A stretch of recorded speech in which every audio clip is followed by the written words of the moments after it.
Although as Minister of National Defense, I had sighting reports of UFOs. I was too busy to be concerned about them at the time because I was trying to unify the Army, Navy, and Air Force into a single Canadian Defence Force. And that itself was a kind of battle to the finish. So this was not high on my agenda.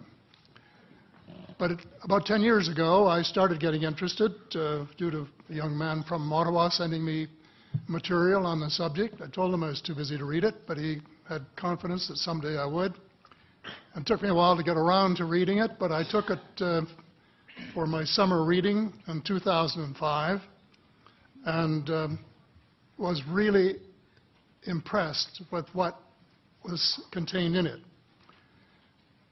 And what I thought to myself is there are huge issues here, huge issues.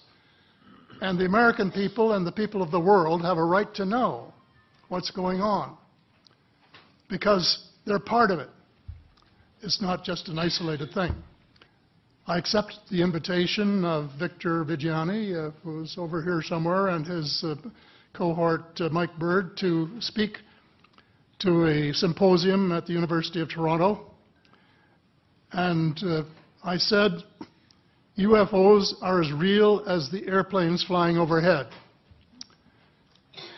That gave me the dubious distinction of being the first person of cabinet rank in the G8 group of countries to say so unequivocally.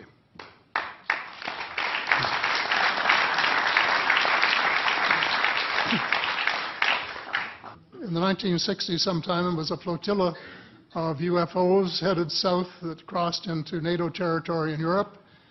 And the commander-in-chief of the Supreme Allied headquarters in Europe was naturally very shaken. Fortunately, or maybe divine providence, before the panic button was pushed, the flotilla turned around and headed back north. Obviously, they had thought maybe they were Russian and they were very concerned about it. Anyway, an investigation was launched into this whole subject, and a document was prepared which concluded that at least 4 species had been visiting Earth for thousands of years. And this is my own view at this stage as well. So, except for that, there are just a couple of things that we've talked about that I'd like to refer to.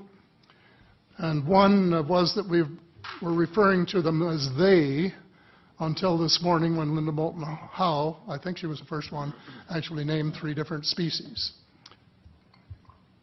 I don't think we can any more refer to them as they because they're not an amorphous mass. They are different species and consequently may have different agendas. I don't think we can say that they all have the same agenda any more than we could say that the United States, China, and Russia had the same agenda. Our real interests may be very similar, but as of now, our perceived interests are still quite far apart.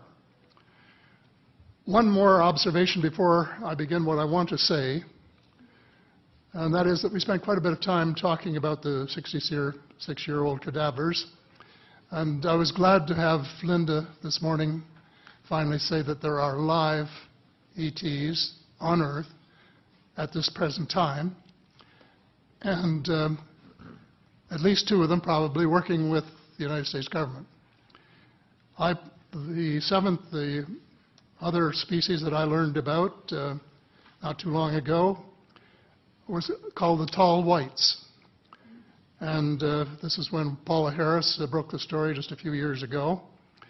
And through her good offices, I had the chance to talk for about 3 hours with former Airman Charles Hall and listen to this absolutely fascinating story of how he was working with, first of all, he was scared out of his skin, but after that, when he got to know them, how he was working with, and finally they became to trust each other and have a good working relationship with the tall whites at the gunnery range at Indian Springs in Nevada, and these tall whites were living on United States Air Force property and working in cooperation with the United States Air Force and sharing technology with them. He wrote a book, incidentally, called Millennial Hospitality. There are 4 different versions, but Paula says that Millennial Hospitality number 2 is the best. I think that's the one I read, and it's a very interesting read if you want to sort of get inside the problem of what it's like to bump into these people floating across the terrain in the desert. Well, enough on that for now. My interest is in full disclosure. And my only caveat is I think probably I would say 95 to 98% full disclosure. I know of 1 or 2 things that I'm not sure should be in the public domain, at least yet. They will be someday, I'm sure, but not maybe immediately. But just as children survive the idea of the Tooth Fairy and Santa Claus when they become adult, I think that tax-paying citizens are quite capable of accepting the new and broader reality that we live in a cosmos teeming with life of various sorts.